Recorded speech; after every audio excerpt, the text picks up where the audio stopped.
다음 시험 난이도는 뜨거운 물이다.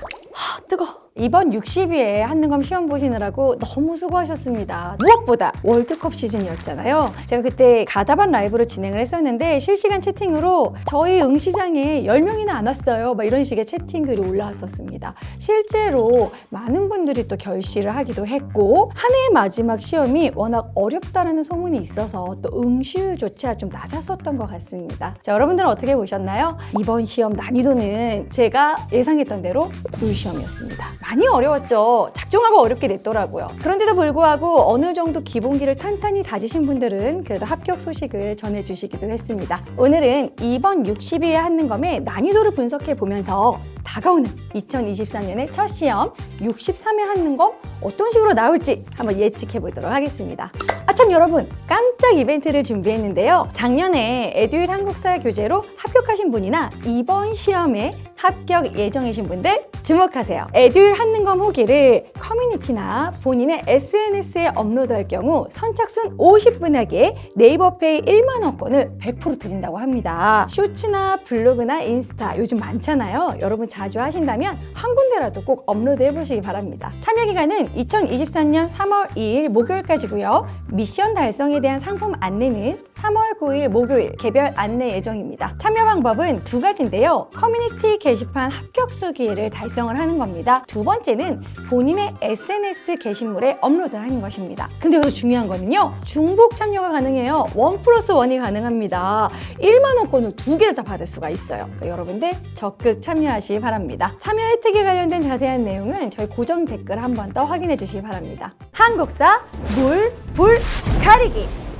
자, 그러면 한능검 60위에 얼마나 어려웠을까요? 실제로 발표된 합격률이 알려주고 있습니다. 자, 보시면요. 합격률이요. 41.22%가 나왔습니다.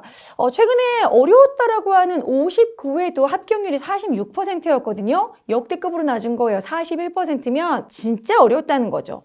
자, 거기다가 좀 충격적인 게요. 지원자 수가 61,135명인데 결시자 수가 18,697명이에요. 와, 이 월드컵의 이 여파가 확실히 느껴집니다. 자, 이런 상황에서 결국에는 이렇게 합격률이 낮게 나왔다라는 거. 자, 그렇다면 과연 어떤 문제가 나와서 우리를 열받게 하고 당황하게 했는지 실제 문제 한번 풀어보도록 하겠습니다.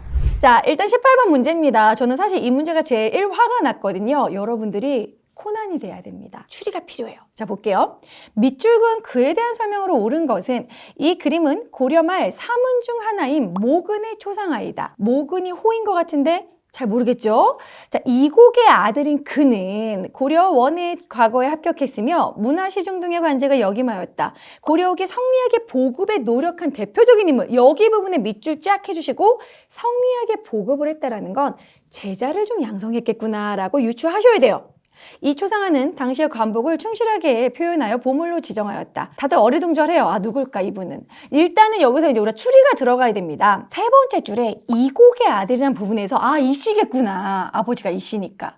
그리고 아버지가 외자기 때문에 이름이 외자지 않을까라고 유추한 다음에 그리고 이제 선지를 봅니다. 1번에 여공패설과 사략을 저술하였다. 여공패설은 여러분들 모르실 수 있어요. 하지만 사략은 아셔야 됩니다. 바로 이재현의 사략. 이재현이라는 걸 할 수 있겠죠. 이 씨네? 일단은 세모해놓고 2번에 왕명에 의해 삼국사기를 편찬하였다. 김부식. 아니죠. 김씨니까. 3번 문헌공도를 설립하여 유학교육에 힘썼다. 최씨니까 아니겠죠? 4번에 불교개혁을 주장하며 수선사 결사를 제창하였다. 진울인데요. 성리학 얘기하고 있는데 당연히 스님 아니겠죠. 5번. 자, 5번 보시면 성균관 대사성이 되어 정몽주 등을 학관으로 청거하였다. 성균관 대사성. 성균관의 대표 선생님이라는 의미고요. 정몽주의 스승이었다는 거잖아요. 이색인가 보다. 성균관 대사성, 공민왕 때 이색. 이게 생각이 난다면 5번으로 풀었을 텐데 1번도 이씨고 5번도 이씨인데 누구지? 되게 많이 고민했다는 얘기를 들었어요. 그래서 이런 부분에서 조금 유추를 해야 되는 이런 문제. 참고로 여기 고려말 사문이 나오잖아요. 이 사문은요. 지금 나온 목은 이색, 그리고 포은 정몽주, 그리고 야은 길제를 사문이 은이라고 합니다. 여기서의 은은 은밀하게 그러니까 숨겨진 선비다 뭐 이런 의미라고 해요. 참고로 알아두시고 이런 식으로 내가 어떻게 알아? 이런 문제가 나왔고요. 인물 문제. 그 다음에 24번 같은 경우에는 밑줄근 이 성곽에 대한 설명으로 옳지 않은 것은 자, 이 성곽은 한성부 도심의 경계를 표시하고 그리고 밑에 줄에 사대문 사소문이 있대요. 아, 뭐 동대문 남대문 여기 한양 도성이구나 알 수 있겠죠. 그럼 1번 개국 초기 정도전이 설계하였다. 뭐 정도전이 한양 도성을 설계하고 경복궁의 이름도 짓고 우리가 알고 있는 부분이죠. 맞죠?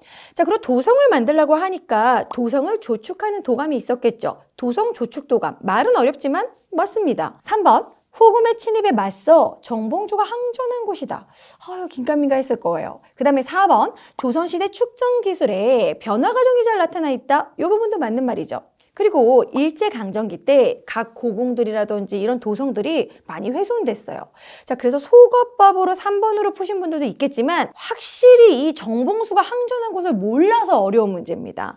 이 후금은요. 한양까지 오지도 않았어요. 바로 그 앞에서 멈췄습니다. 우리랑 형제맹약 맺고 돌아가거든요. 이 정봉수가 항전한 곳은 이제라도 외워두세요. 용골산성입니다. 정봉수가 항전한 용골산성은 평안북도에 있어요. 그러니까 전혀 다른 곳이라는 거죠. 그래서 정봉수의 용골산성 그리고 임경업의 백마산성은 병자호란 그리고 정봉수의 용골산성은 정묘호란 이렇게 한 가지 정도는 좀 기억해 두실 필요가 있어요. 그리고 이제 통시대적인 문제 나왔었죠. 마지막 문제가 이제 어려웠다는 이야기 많습니다. 아마 이런 식의 엄청나게 긴 지문이 있으면서 뭐 예를 들어 뭐 통일신라, 고려, 조선, 개항기 통시대를 다루는 문제는 앞으로 계속 출제될 겁니다. 그래서 이런 식의 문제를 여러분들이 많이 대비하셔야 돼요. 가를 보시면요. 처음으로 독서 상품을 정하여 관리를 선발하였다. 뭐뭐뭐뭐를 읽으면 뭐 상품, 중품, 하품. 아, 독서 상품가. 원성왕 때 독서 상품가죠. 나에 보면 쌍기가 의견을 올리니 처음으로 이 제도를 마련하였다. 그렇죠. 광종 때 과거제도죠. 고려의 과거제도. 그 다음에 다는 조광조가 홍문관, 육경, 대강 지방에서 수령이 천거한 사람들을 천거의 밑줄짝 천거라는 건 추천한다는 겁니다. 근데 이 추천을 받은 사람들이 거의 사림이었어요. 자, 그러면 이 제도는 바로 우리가 알고 있는 현량과죠. 이거 뭐예요? 조광조가 무리하게 막 현량과 실시하고 위훈삭제 실시하다가 기묘사화 일어나잖아요. 그 시기의 현량과입니다.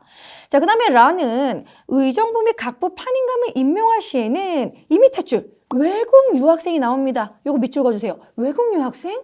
외국으로 유학을 가? 아, 개항기구나. 외국 유학생 졸업자 중에서 시험을 보거나 아니면 졸업자가 없을 경우에는 문필, 국어입니다. 산술, 수학입니다. 국영수 중심으로 뽑는다. 뭐 이런 느낌. 아, 근대적으로 과거제가 폐지됐구나라는 걸 알 수 있겠죠? 그래서 라는 1차 가보개혁 이후입니다. 과거제도 폐지 이후의 선발제도. 그래서 이 문제는 어떻게 보면은 역대 공무원 채용 변경 과정 뭐 이렇게 볼 수도 있어요. 자, 그럼 49번 문제 풀어보시면 가에서 라를 활용한 탐구 활동으로 적절한 걸 보기에서 골라보자. 기억의 가는 최승로의 시무 28조 요거 성종 때잖아요. 그러니까 원성학 때가 아니니까 X. 니은 광종이 왕권 강화를 위해서 추진한 정책 과거제도 맞습니다. 니은이 답이 되겠고요. 디귿 다 해보면 중종 때 살인파 언관들이 제기한 주장을 조사해본다.